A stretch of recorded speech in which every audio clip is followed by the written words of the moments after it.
சற்று முன் பறிபோன ஆளுநரின் பதவி. உச்சநீதிமன்றம் அதிரடி தீர்ப்பு. உச்சகட்ட பரபரப்பில் பாஜக தலைமை. அதாவது தமிழ்நாடு ஆளுநர் ஆர்.என். ரவியின் உச்சந்தலையில் கொட்டி கிடக்கிறது உச்சநீதிமன்றம். அவருக்கு உரைக்குமா என தெரியவில்லை.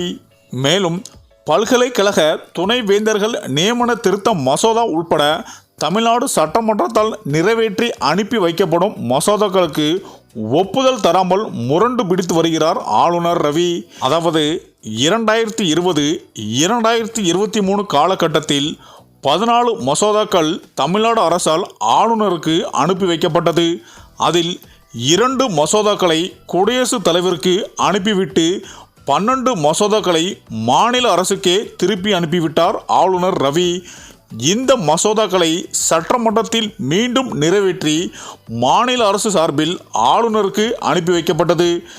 2வது முறையும் அனுப்பினால் ஒப்புதல் தர வேண்டும். உடனே ஆளுநர் அந்த 12 மசோதாக்களையும் குடியரசுத் தலைவருக்கே அனுப்பிவிட்டார். அங்கு கிடப்பில் கிடைக்கிறது.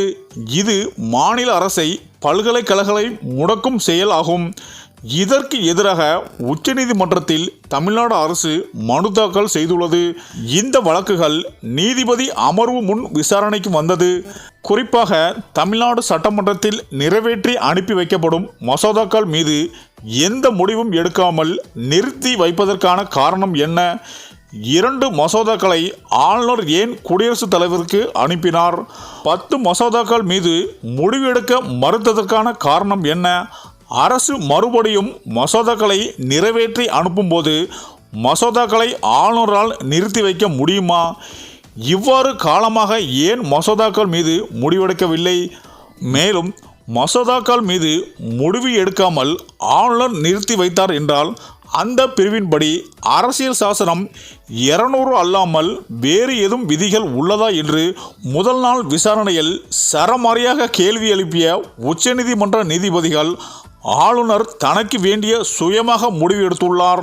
மேலும் எந்த ஆதாரங்களும் ஆவணங்களும் அல்லாமல் மசோதாக்களை திருத்தி வைப்பதற்கு ஆதரவாக வாதிடுவதை ஏற்க முடியாது.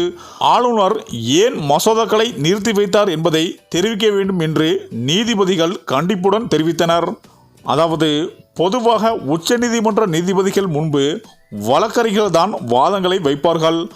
ஆனால் ஆளுநர் ரவி விவகாரத்தில் உச்சநீதிமன்ற நீதிபதிகளே அவருக்கு எதிராக வாதங்களை வைத்துள்ளார்கள். அந்த அளவுக்கு சட்ட முரணான அவர் நடந்து வருகிறார். அது உச்சநீதிமன்ற நீதிபதிகளே கோபத்துக்குள்ளாகி இருக்கிறது. இதன் பிறகாவது ஆளுநர் திருந்துவாரா என தெரியவில்லை. இந்த நிலையில்தான் மேலும் ஆளுநர் ரவிக்கு எதிராக தமிழக அரசு தொடர்ந்து வழக்கு கொடுத்து வருகிறது.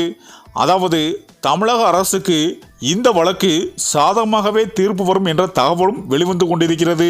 மேலும் விரைவில் ஆளுநர் ராஜினாமா செய்வார் என்றும் புதிய ஆளுநர் தமிழகத்திற்கு நியமிக்கப்படுவார் என்ற தகவலும் பரவி வருகிறது என அரசியல் வட்டாரங்கள் கூறி வருகின்றனர். சரி, இந்த வீடியோ பற்றிய உங்கள் கருத்துக்களை கமெண்ட்ல சொல்லுங்க. மேலும் வீடியோ பிடித்திருந்தால் லைக் பண்ணுங்க, ஷேர் பண்ணுங்க, மறக்காம நம்ம சேனலை சப்ஸ்கிரைப் பண்ணிக்கோங்க. நன்றி.